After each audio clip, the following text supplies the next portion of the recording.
Hi! Hello sparks Telugu viewers. ఈరోజు మనం లోకనాయకుడు and universal star అయిన కమల్ హాసన్ గారు కథానాయకుడిగా, 'సిలంబరసన్ సింబు' మరియు 'త్రిష' హీరోయిన్‌గా, క్లాసిక్ డైరెక్టర్ మణిరత్నం దర్శకత్వంలో వహించిన 'థగ్ లైఫ్' మూవీ ఎలా ఉందో మూడే 3 నిమిషాల్లో చూద్దాం రండి.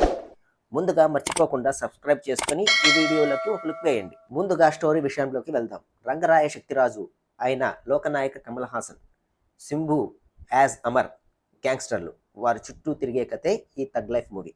అమర్ గ్యాంగ్స్టర్గా ఎలా ఎదిగాడు, అలా ఎదిగే క్రమంలో వారి మధ్య విభేదాలు ఎలా చెలరేగాయి, శక్తి లైఫ్ తలకిందులు ఎలా అయ్యింది, దీని పర్యవసానాలు ఎలా ఎండ్ అయ్యాయి అనేది మిగిలిన కథ.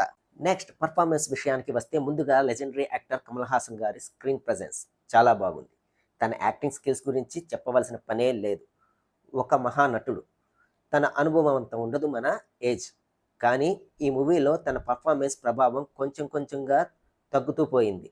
ఎందుకు అలా జరిగింది అనే ఆరాధిస్తే తన రోల్ రాసిన విధానం, దాన్ని ప్రజెంట్ చేసిన తీరు చాలా చెత్తగా, పవర్లెస్గా ఉన్నాయి ఈ మూవీలో. ఇంకో క్రూషియల్ క్యారెక్టర్లో సింబు కమల్ హాసన్ గారితో పాటు ఈక్వల్ రోల్ని ప్లే చేశాడు మంచి యాటిట్యూడ్ తోటి. తన స్టైలింగ్ అండ్ లుక్స్ బాగున్నాయి. తన సీన్స్ ఒక్కటి కూడా మెమరీలో రిజిస్టర్ కావు, అంత పేలవంగా ఉన్నాయి. తన సీన్స్ మొత్తం ఈ మూవీలో చాలా నీరసంగా అనిపిస్తాయి.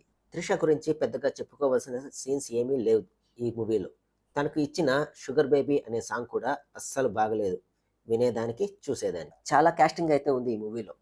అభిరామి, నాజర్, లక్ష్మీ ఐశ్వర్య, జోజు జార్జ్, తనికెళ్ళ బర్ని ఇలా చాలామంది ఉన్నారు చెప్పుకోవటానికి.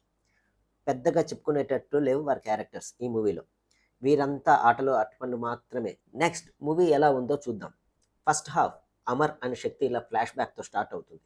అక్కడి నుంచి ప్రతి సీన్ ఆల్రెడీ ఎక్కడో చూసినట్టు, ఏమాత్రం ఇంపాక్ట్ లేకుండా స్లోగా ఉంటుంది. ఏమాత్రం ఎమోషన్ లేని కాన్ఫ్లిక్ట్ సీన్స్తో మణిరత్నం గారు చాలా ఫ్లాట్గా నడిపించారు ఈ మూవీని. ఇక సెకండ్ హాఫ్ విషయానికి వస్తే, శక్తికి ఏమైంది, 2 years తర్వాత ఎలా పవర్ఫుల్గా తిరిగి వచ్చాడు అనే సీన్స్ పవర్లెస్గా చాలా పేలవంగా ఉన్నాయి. నాయకుడు మూవీని తీసిన కాంబో మణిరత్నం అండ్ కమల్ గారు.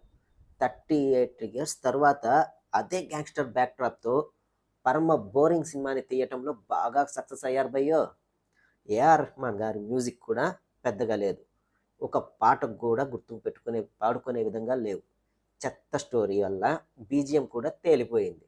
పాజిటివ్స్ ఏమైనా ఉన్నాయంటే అవి సినిమాటోగ్రఫీ అండ్ ప్రొడక్షన్ వాల్యూస్ మాత్రమే బాగున్నాయి. ఈ 2 గంటల 45 నిమిషాల పవర్లెస్ మూవీ ఏమాత్రం చూసేటట్టు లేదు. ఇది ఒక రకంగా చెప్పాలంటే మణిరత్నం గారి 'భారతీయుడు 2' లాంటిది. నా రేటింగ్ ఈ మూవీకి 1.5 out of 5. మీకు ఈ రివ్యూ కానీ నచ్చినట్టయితే please subscribe, like, share and comment.